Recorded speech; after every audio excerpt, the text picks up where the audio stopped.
Is this thing on? Welcome back to the OverComfort Podcast Season 2, you guys. I'm so excited. Thank you guys for all the love and support on the first season and for just being here. Everyone has been asking, when is the podcast coming back? It's officially back, you guys. We have a long season ahead. We have a good amount of episodes that we want to launch, that I want to launch. I have a lot of special guests that I want to get on the podcast. If there's anybody in specific that you guys want, let me know. DM me, DM OverComfort Podcast, and we'll try our best to get those people on. We are now a part of the My Cultura and iHeartRadio network, which I'm so blessed and honored to have such a great team and a new just vibe. We changed up the whole set from last season, you guys. Who remembers this sign that my brother made on the last episode? We finally hung it up. He finished it. So yeah, we have the whole new set. We have so much comfort. We got a new table for our guests, and I'm just excited for the new vibes, the new episodes, the new topics we're going to be talking about. And a lot of you have been asking for a life update. What have I been up to? What's been going on? Well, let's start. A couple months ago, I decided that I wanted to move. I wanted to move out of LA. I put my house on the market. It's no longer on the market, and I'll explain why. I wanted to move because I felt like I needed a change.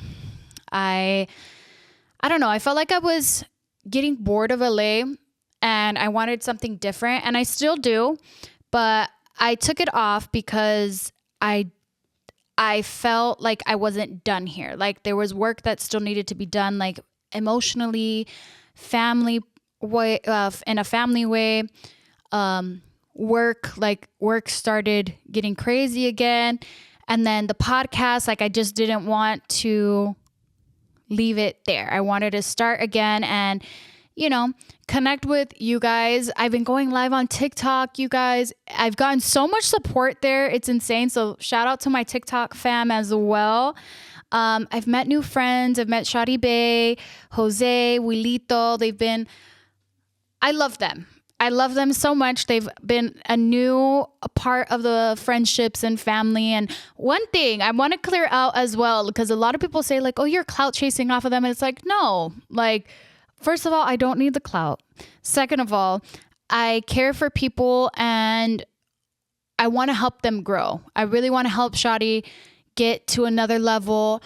Wilito the same, Jose the same, and every other person that comes along like that has no idea what they're doing with social media. Like I want to help them out of the kindness of my heart and guide them correctly, because I feel like I've been in this industry and in this stuff for a long, long time, that I really want to help guide people. So we have new friendships. What else? Love life.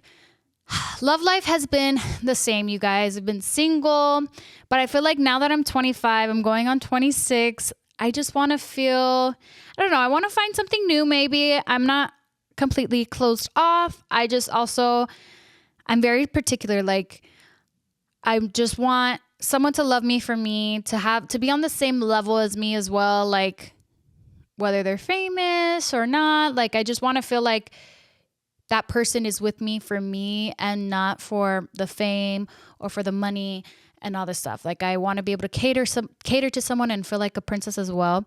So love is still there. It's in the air. Nothing crazy. I just don't want to have any more sneaky links. I want to move on and maybe grow up about that. But I still want to have fun. I'm still young and I don't want to just like get married right now. I want to like get with someone and like we have fun together. Go travel. Do all the cute stuff. This makes me so sad. But I've also been grieving, you guys. I had to put down my dog of 10 years, Benji boy, my little angel. I felt like when he passed away was like a chapter was closing in my life. Like I got Benji when my mom passed away, like a little bit after that. And he was everything to me. He would never leave my side. Like he was so caring, and dogs can be annoying, like, little things, but he was just so perfect. Like My friends probably wouldn't agree, but he was a perfect dog. He was such a good boy. He never caused any trouble. He, he was just there for me. And I felt like when he passed away, like that chapter of my life closed, like the depression, like my grieving, hurt, my sadness, even like relationships, everything that I experienced. And he was there, like that went away with him, which I felt like kind of like a breath of fresh air at some point, but I still miss him and it makes me sad. And even if you guys think it's a little silly that I mention it, it's pretty sentimental and it's a sensitive topic for me because that was my companion. Like he was my ride or die. So yeah, I'm so excited because on this episode, you guys, I asked you guys on Instagram for any questions that you guys may have about me or advice that you guys need help with. And I got a good amount of questions, which I'm excited about, and beautiful stories as well. So right now, after this break, we're going to get into those questions. All right, so let's get into these questions and stories. We have Diane. I'm not going to share their last name or their @ or whatever, but they did send voice notes, and let's see what she has to say. How did you do the research to get to Dr. Repta? Or what was the process that you went through to choose a good surgeon? I have lost 100 pounds. I have a lot of skin removal to be done. I actually follow your plastic surgeon ever since you gave his name. But I'm scared, and I still want to do research on the ones here in San Diego and in Tijuana to see what I'm looking for in a surgeon and if I can find it. So if you have any helpful tips on how you chose Dr. Repta and why you went all the way to Arizona, I'd like to know. That is a great question, Diane, which actually is one of the episodes I have planned to do with Dr. Repta himself. So he'll definitely answer a lot more questions than I can. But from my experience, I researched any doctor that I can find that could do a plus size tummy tuck because not every doctor does it. And he is a specialist. A perfectionist actually at doing that type of surgery. And he is amazing. Like he is just a great doctor. His vibe is good. I just recommend make sure you do your research. They can run tests for you and all that stuff. But make sure you check in with your doctor, your primary doctor, and see where you can go from there. I wish you luck. And also, they do consultations. I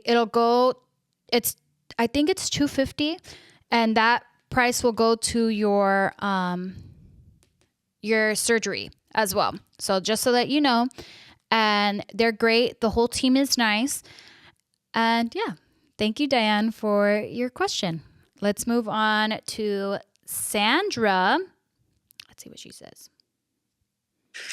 Hi, Jenicka and OverComfort Podcast. I seen that your mom did real estate when she was younger, and ironically, she had 5 kids too. Mm-hmm. And so I have 5 kids, ironically, and I'm currently in real estate.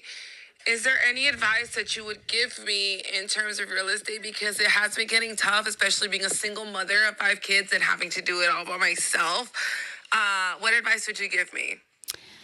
Well, Sandra, thank you for your question. To be honest, I don't remember the times that my mom was in real estate, but I'm going to talk about as a child. I do feel that I did miss out a lot on my mom because of work and the focus. Her work was more to provide for us, which I completely understand. And I get where you're coming from, where it's like you're a single mom and all that stuff, but do not worry. I'm sure there's people that can help. If you have anybody around you, you have to have a good support system that understand your dreams and what you're looking for and what you're trying to achieve. And don't leave the kids behind, but still focus on you and your work and what you're trying to do. Also, don't give up. I don't know much about real estate, but I do know that it is a process and it is a journey that you guys need to be patient with. And because there's a lot of real estate agents, but I bet you could be the best one as long as you set that in your mind. Always be the best at what you're going to do. And that's always the advice that my mom would give me. If you're going to do something right y con ganas. Thank you, Sandra, for your question, and I wish you all the best. All right, so next one. We have Karen, and she sent a message. Hey, Jenicka. First off, I want to say how much I admire you and everything you stand for. Your recent podcast about your biological dad really hit home for me because I'm experiencing the same exact thing. About a year ago, I found out that my dad is not my biological dad and that my mom lied to me. My dad that raised me is my dad, and he has been the most amazing dad I could ask for. I've been struggling with this for a year and finally decided to take an ancestry DNA test, and I'm afraid of what I might find. I'm struggling with knowing what to do with what I find. I do not want to hurt my dad because, like Johnny said, it takes a selfless man to love a child who's not yours. And part of me is still so angry at my mom. And I guess my question is this: would you have still searched for your biological dad if Juan was still alive? I know that's not an easy question to answer, but I'm struggling with what to do and finding people that can understand. Wow, Karen. Thank you for that story. I totally feel and relate with you, and I understand your struggle. If my dad, Juan, was alive, I feel like I would have gotten my answer sooner because he knew towards the end of his life. And I still think that you still should look for him. I'm not saying you have to build a relationship with him, but I do feel like for your personal growth and for yourself mentally, it is important to discover that side of you, because if you don't, then you're always going to be left with the what if. And is he still out there? What type of man he was? And also for yourself biologically, like what if this man has some type of illnesses or health history that you may not know about that could fall into you and to your future children, etc. And I do want to talk about the subject about you being upset with your mom, which is totally normal and it's fine. You could be upset, but don't let that build into anger and bitterness toward your mom, because maybe she needed to do something that was going to be more helpful to you. I think that's a conversation that you could have with your mom. I don't know if she's still alive or not, but I do think if she is, just to take that opportunity and ask her and really get the reasons why. And from there, you could just grow.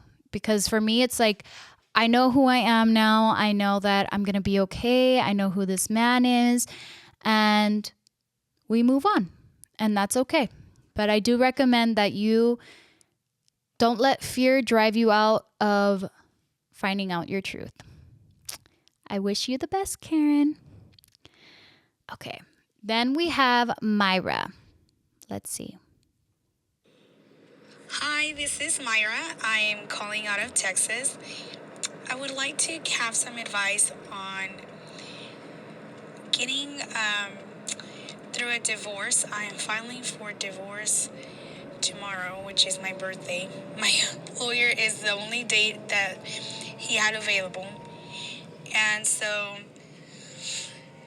I can't get over this feeling of overwhelming sadness. And I know that a lot of women or men also, I see them and they're so strong sometimes, and I'm like, how do they do it? Like, is there a secret to it? Or what is it besides keeping busy? I have tried to keep busy almost every single weekend so that I will not be alone and get in the moment of thinking about him. I didn't realize it cut off. I don't want to be in the moment of thinking about him all the time, and this overwhelming sadness. This sadness that it overcomes and it takes over my whole day and it just ruins it. And so, I mean, I can go shopping every day, but I'm going to go broke. So it's like, okay, what advice, what is it that I can do to just get my mind off of it and be able to move on without having to move on to another person? I want to be able to heal from this and be able to be fully and whole for somebody else in my life. That's good. Well, Myra, I am so sorry that you had to file for divorce on your birthday. Happy belated birthday. I've never been through a divorce, but I have been through a very difficult relationship breakup, which for me, it felt like a divorce. And the one thing I recommend is making sure that you feel at peace with your decision and really staying true to your feelings. You can't go back and forth because then that turns into toxicity, and obviously not jumping on to the next person because then that turns into codependency. I do recommend seeking God on your free time or whatever you can. But I do believe that God can heal any sadness and bring you joy and really fill in that void that you're looking to fill. It's definitely normal to feel sadness and to miss them, and because you're still human, you still have these emotions, but I definitely agree with you that waiting to get with somebody else, you need to heal yourself first. You need to heal yourself from this past and this relationship and work on the things that maybe you've always wanted to work on that you couldn't in this last relationship. And I don't know if you have kids, and if you do, I just recommend that you find a good balance of co-parenting and really understanding the child's feelings, but also very important just to stay true to yourself and to what you want. Find peace, really sit down with yourself, meditate, and really think like, okay, is this really what I want? Is this really what I'm going to do? And if I am, I'm going to be okay. Everything's going to be just fine. I'm going to move on and I'm going to focus on myself, go to the gym, go out for a walk, and pray. Really pray and ask God for guidance and to lead you in the correct path.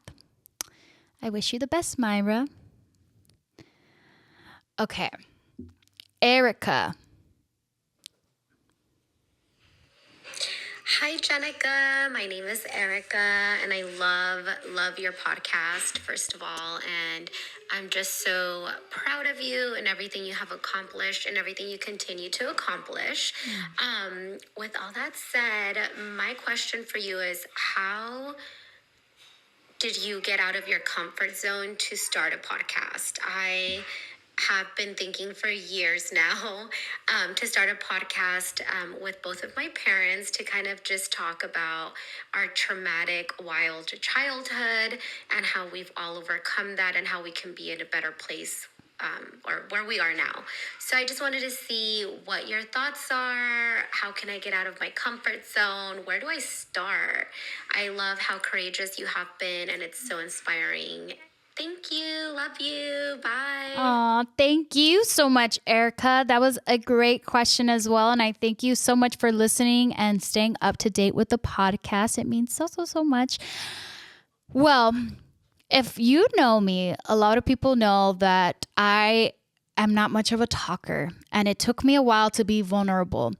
And it got to a point in my life where I took my vulnerability and made it my power, my story. A lot of people didn't know how I grew up or what I went through or my side of the story. And I felt like it was important to share that side of me so that people can understand you better and heal people, because I'm not the only one that has been through some shit.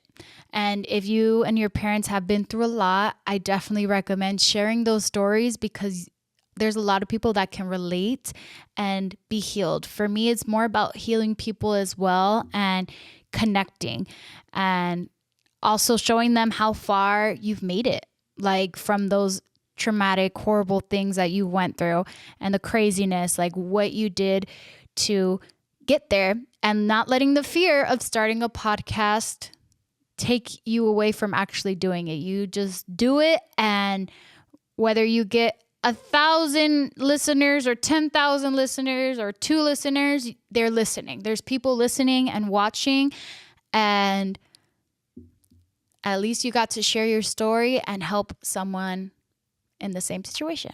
So yeah, wish you the best, Erica. Thank you so much. We had a special voice note from someone that asked to be anonymous, where he was asking if there's anybody that knows, because he's having a hard time getting his wife pregnant and he's taking medication and all the stuff to do, but is there anything that you guys can recommend? For me, for my advice, I do think that patience is key, and I know that nobody wants to hear that, but when God has a plan, he will fulfill that plan, and he will not fail you. He will give you the desires of your heart and give you what you need. And when it is time, it's time. I know it's something that you probably don't want to hear, but trust me when I say that God won't fail you.